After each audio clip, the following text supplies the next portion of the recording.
Olá, meus amigos e minhas amigas. Com o tema Oriente Médio monopolizando as agendas, a imprensa internacional tem diminuído o espaço das coberturas sobre outros conflitos, como o da Ucrânia. Mas, como temos visto, a situação não está melhorando e os combates e os bombardeios não param. Das diversas cidades que têm sido alvo de bombardeios russos, parece que Pokrovsk tem se destacado como alvo preferencial de Moscou. Segundo disse hoje, sexta-feira, uma autoridade local, os russos derrubaram cerca de 80% da infraestrutura crítica da cidade, enquanto as tropas de Moscou avançavam. Serhiy Dobryak, chefe da administração militar de Pokrovsk, disse que as forças russas estavam a cerca de 7 quilômetros da cidade, que fica em um cruzamento de estradas e uma ferrovia que a torna um importante ponto logístico para militares e civis na região leste de Donetsk. As forças russas concentraram alguns de seus ataques mais pesados nas últimas semanas em Pokrovsk, o que poderia permitir consolidar e avançar a linha de frente na região. Veja o que Dobryak disse na televisão nacional. O inimigo está nos deixando sem energia, sem água, sem gás. Nos prepara para o inverno, por assim dizer. Cerca de 13.050 moradores permanecem na cidade e as autoridades ucranianas estão pressionando com um plano de evacuação que está em andamento há algumas semanas. Segundo ele, a Rússia continuou a atacar a cidade na quinta-feira, lançando um total de 9 bombas planadoras e ferindo 4 pessoas em 2 ataques que danificaram a infraestrutura. Ele disse ainda que os ataques diários tiveram como alvo instalações de energia e outras infraestruturas vitais. Quase metade de Pokrovsk, 10 aldeias próximas e uma cidade menor estavam sem energia, acrescentando que a estrutura de energia era quase impossível de consertar. Ele ainda colocou o nível de destruição em cerca de 4/5 da infraestrutura crítica da cidade. Gente, mesmo depois da ofensiva ucraniana em Kursk, Kiev permanece na defensiva e, como comentamos nos vídeos anteriores, eles ordenaram a retirada de suas tropas de Vuhledar, outra cidade do leste. O principal comandante de Kiev, no entanto, ordenou esta semana o fortalecimento das defesas na frente oriental. Em um relatório na manhã de sexta-feira sobre a situação do campo de batalha, os militares da Ucrânia disseram que suas forças repeliram 30 ataques na frente de Pokrovsk no último dia, enquanto a Rússia avançava em direção às aldeias de Mykolaiv e Selidov. Gente, mas do outro lado, um funcionário da usina nuclear de Zaporizhzhia, que é controlada pela Rússia no sul da Ucrânia, foi morto na manhã de hoje, em um ataque com carro-bomba. A inteligência militar ucraniana disse ter punido um criminoso de guerra. O Comitê Investigativo da Rússia, que investiga crimes graves, disse que o funcionário Andrei Korotiv morreu depois que uma bomba colocada sobre seu carro explodiu perto de sua casa da cidade de Enerhodar, onde a fábrica está localizada. Segundo disse o comitê, Korotiv trabalhava no Departamento de Segurança da planta. Um processo criminal foi aberto pela sua morte. A inteligência militar ucraniana publicou um vídeo do seu carro explodindo e, em uma declaração, chamou Korotiv de criminoso de guerra e colaborador e acusou ele de reprimir ucranianos e de entregar à Rússia uma lista de funcionários da fábrica e de então apontar pessoas com opiniões pró-ucranianas. No comunicado, há uma afirmação de que a diretoria principal de inteligência do Ministério da Defesa da Ucrânia lembra às pessoas que todo criminoso de guerra será punido de forma justa. A direção da fábrica condenou as autoridades ucranianas por orquestrarem o assassinato. O diretor da usina, Yuri Chernyshyuk, disse que aquilo era um ato horrível e desumano e prometeu punição aos agressores, além de acrescentar que um ataque aos funcionários que garantem a segurança da instalação nuclear é uma medida imprudente e ultrajante. Para quem não sabe, as forças russas tomaram a usina de Zaporizhzhia, a maior da Europa, com 6 reatores, logo após entrarem na Ucrânia em fevereiro de 2022, no que Moscou chamou de Operação Militar Especial. A usina não está operando atualmente. Bom, gente, mudando de assunto, Zelensky disse hoje que visitou a região norte de Sumy, de onde a Ucrânia lançou aquela incursão na região russa de Kursk em agosto. Quase 2 meses após a incursão surpresa, as tropas de Kiev controlam faixas de território fronteiriço russo, embora o ritmo do avanço tenha diminuído e as forças de Moscou tenham começado a contra-atacar. Zelensky comentou no Telegram que é importante entender que a Operação Kursk é algo realmente estratégico, algo que acrescenta motivação aos parceiros ocidentais, motivação para estar com a Ucrânia, motivação para ser mais decisivo e pressionar a Rússia. Mostrado ao lado de seu principal comandante do exército, Alexander Sirski, ele visitou a 82ª Brigada de Assalto Aéreo e agradeceu aos militares por defenderem a integridade territorial da Ucrânia. Ele disse que a incursão que a Ucrânia diz estar trazendo a guerra de volta à Rússia ajudou muito Kiev a garantir os mais recentes pacotes de apoio militar do Ocidente. Segundo ele, Kiev precisa motivar o mundo inteiro e convencê-lo de que os ucranianos podem ser mais fortes que o inimigo.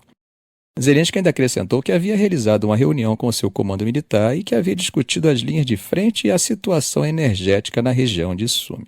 Bom, gente, atravessando o Mediterrâneo, não sei se vocês acompanharam, mas o líder supremo do Irã, o Ayatollah Ali Khamenei, fez um discurso hoje, sexta-feira, e falou bastante sobre o Hezbollah no Líbano e o Hamas lá em Gaza. Basicamente, ele prometeu que esses grupos vão continuar se fortalecendo e que não vão recuar, mesmo depois dos ataques recentes de Israel que mataram alguns dos principais líderes deles.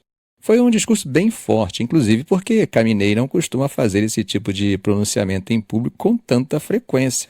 Esse sermão aconteceu em Teherã durante as orações de sexta-feira na frente de uma multidão enorme.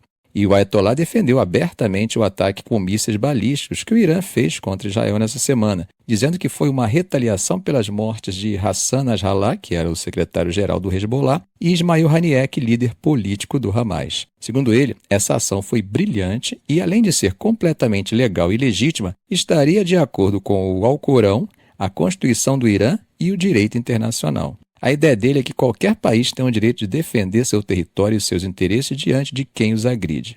Como sabemos, o Irã lançou mais de 180 mísseis contra Israel. A maioria foi interceptada, mas alguns acabaram atingindo bases militares ou caindo ao redor delas. Gente, mas a resposta de Israel, segundo eles mesmos disseram, está a caminho. Durante o discurso, Khamenei falou principalmente em árabe, mas também em farsi, e fez um apelo para que várias regiões do Oriente Médio, como Afeganistão, Iêmen e, claro, Gaza, fiquem prontas para agir. Ele elogiou as pessoas que morreram em nome dessa resistência e disse que esses sacrifícios não vão fazer o movimento recuar. Segundo ele, a resistência na região não vai recuar e vai vencer. Ele também pediu mais união entre os muçulmanos, algo como apertar o cinto da unidade muçulmana. Foi a primeira vez que Khamenei liderou essas orações na sexta-feira desde o ataque dos Estados Unidos em 2020 que matou Qassem Soleimani, um dos principais líderes da Guarda Revolucionária Islâmica lá em Bagdá. Foi um evento que acabou sendo simbólico por si só, ainda mais com a presença de tantas pessoas na grande mesquita de Teherã, o que para a liderança iraniana foi uma forma de mostrar ao mundo que a população apoia as decisões de atacar Israel, especialmente depois do assassinato de seus aliados e do general Abbas Niforuzhan. Outro ponto importante, gente, é que o presidente eleito do Irã, Massoud Pezeshkian, que se apresentou como reformista e queria melhores relações com o Ocidente, também estava lá. Ele descreveu o evento como uma grande demonstração de poder e unidade. Mas apesar de todo esse discurso de união entre os muçulmanos, Khamenei não fez muito esforço para tentar construir uma ponte com os líderes árabes mais moderados. Ele chegou inclusive a elogiar o ataque do Hamas, que aconteceu em outubro do ano passado. Chamou esse ataque de ato legítimo e disse que todos os problemas da região vinham da interferência estrangeira e das ações de Israel. Um ponto curioso do discurso foi que ele não preparou muito o povo iraniano para um possível contra-ataque de Israel, que parece ser bem iminente. Ele falou algo como: não precisamos procrastinar nem nos apressar, mas fazer o que é lógico e correto. Ou seja, sem muitos detalhes sobre os próximos passos. Para Khamenei, as potências que ele chamou de hegemônicas querem semear a discórdia entre as nações muçulmanas. Mas, segundo ele, os muçulmanos estão despertando para a realidade de que palestinos, libaneses, iraquianos, egípcios, sírios e iemenitas estão enfrentando um inimigo comum que tem um único centro de comando. Ele até listou muitos dos líderes de milícias que foram assassinados, dizendo que cada um deles era como um pilar da revolução, mas que a perda deles não fez a revolução parar. Pelo contrário, ela teria acelerado.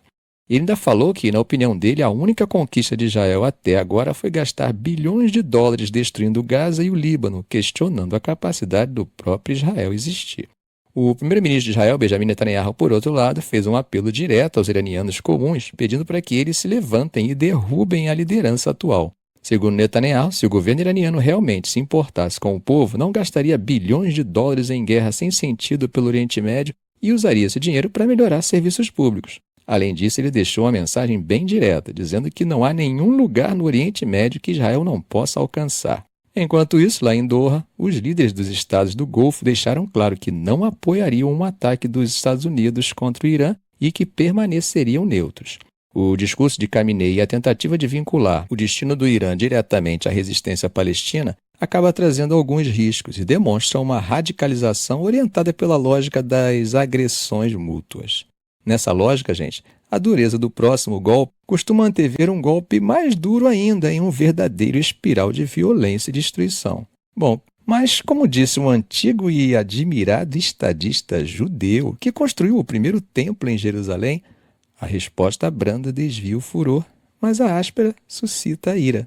O problema é que o que sobrava naquele estadista falta nos estadistas de hoje. Se você souber o que é e de quem eu falo, escreva aí.